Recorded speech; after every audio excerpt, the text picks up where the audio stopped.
It began with a faint glimmer on a sonar screen, an echo so delicate, so strangely rhythmic, that the veteran oceanographers aboard the research vessel Aquila Blue exchanged puzzled glances before anyone dared to speak. For decades, the RMS Titanic had revealed her secrets in fragments. A broken teacup here, a corroded stateroom key there, a child's tin toy buried beneath layers of rust. But this signal, pulsing from the ship's unexplored aft section, carried a signature none of them recognized. It was too evenly spaced, almost like the curved outline of shelves, multiple shelves stacked in symmetrical rows. The team had not come looking for a culinary mystery.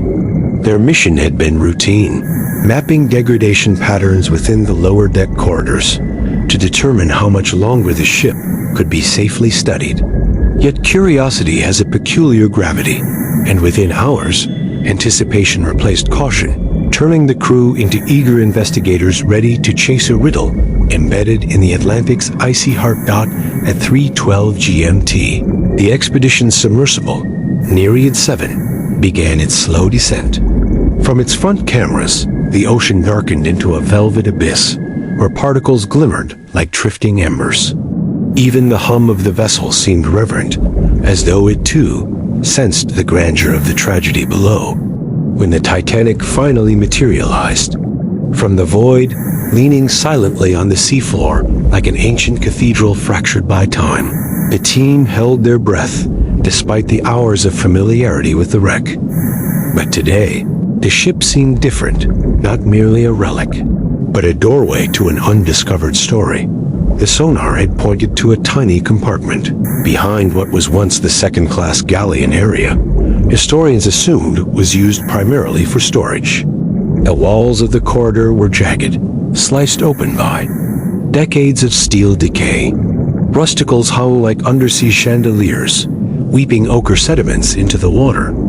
As the submersible's robotic arms pushed aside a curtain of collapsed beams, a strangely intact wooden archway came into view. It was small, no more than the width of a modern elevator door, but its frame glowed faintly beneath the submersibles. Lights coated in a crystalline frost that had preserved its smooth curvature. And then, just above the arch, something astonishing appeared. A hand-painted sign, the lettering barely visible but unmistakable. Confectionery and pastry room. The crew blinked at the monitor. No Titanic blueprint had ever revealed such a room. The bakers had been accounted for, the dining areas meticulously documented, yet this was something else entirely. In a ship known for unmatched luxury, perhaps someone had thought it fitting to include a cream cake bakery accessible only to select passengers or private events. Perhaps it had been forgotten intentionally, or perhaps it had never opened before the night of the disaster forever sealed its doors. With extraordinary care, the submersible proceeded forward. Inside, the beams of the floodlights illuminated a scene that should have been impossible. Rows of metal shelving, remarkably intact, stretching along both walls. The shelves were lined with objects that appeared at first to be malformed coral structures, rounded, bulbous forms coated in a milky layer of deep-sea calcification. But as the cameras zoomed closer, the team realized they were not looking at coral. They were looking at cakes, or rather, what remained of them. Three-tiered confections, miniature cream puffs, fused into the shells. Tall dome-shaped pastries whose frosting had dissolved into ghostly outlines, each one frozen in time. Their once delicate textures now fossilized by a century of seawater.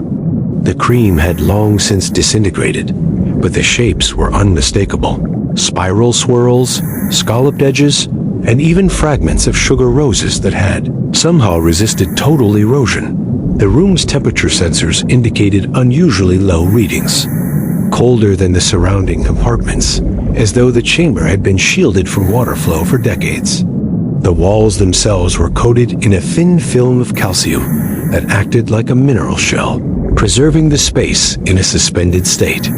It felt less like a ruin and more like a silent refrigeration chamber, crafted by the ocean itself. Near the back wall, another marvel awaited them. A massive copper mixer, half buried beneath silt, but still recognizable, its turning arm frozen.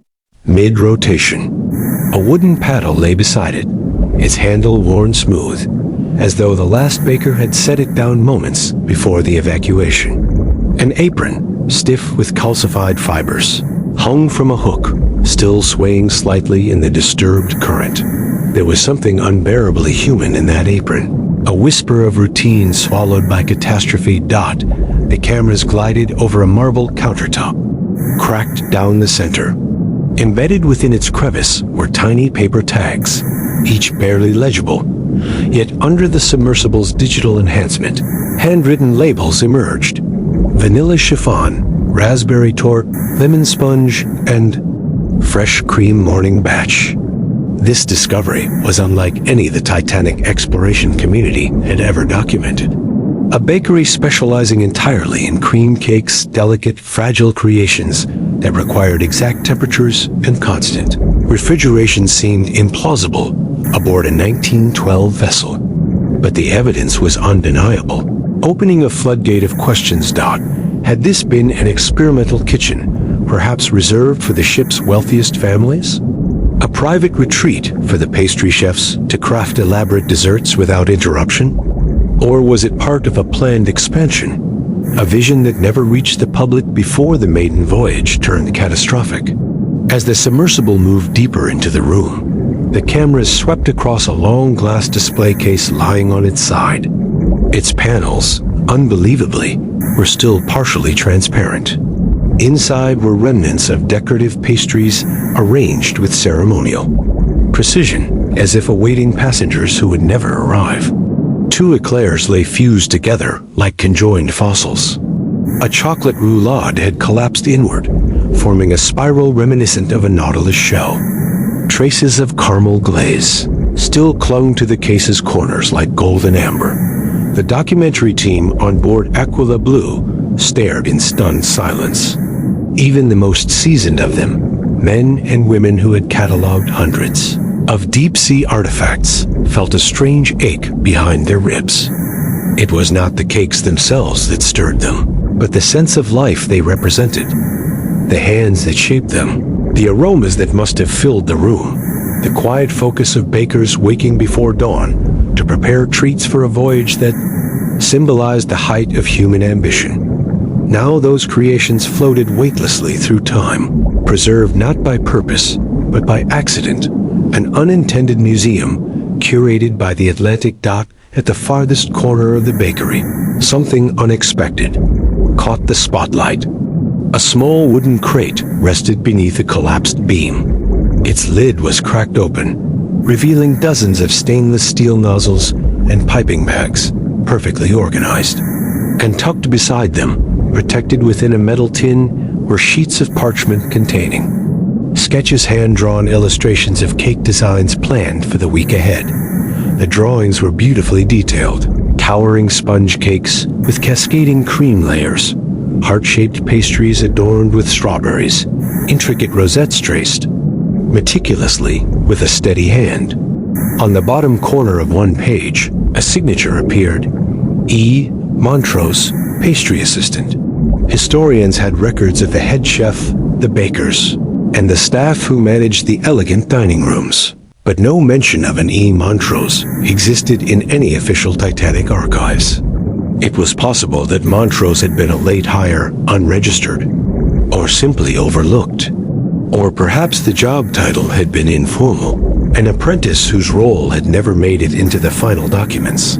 The sketches, preserved miraculously, offered the most intimate bridge ever, found between the ship's present as a ruin and its past as a floating dream. As the submersible reversed its path, leaving the bakery behind, the team felt a collective weight.